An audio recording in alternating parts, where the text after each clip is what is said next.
How to change language on WhatsApp? Are you guys facing issues to change your language on WhatsApp? If that's so, then this video might help you out. Without further ado, let's get started.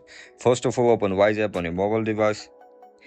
Once you open the WhatsApp, now look at the top left corner of your screen where you can see your profile icon. Click on it. Now scroll down, click on language and appearance.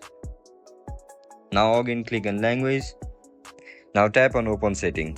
Once you click on open setting, you need to go over your device setting and change your device language. Once you change your device language, your app language will be automatically changed. And that's it guys, that's how we're gonna change language on WhatsApp. If you guys found this video helpful, don't forget to like, share and subscribe to our channel. See you in the next one. Bye bye.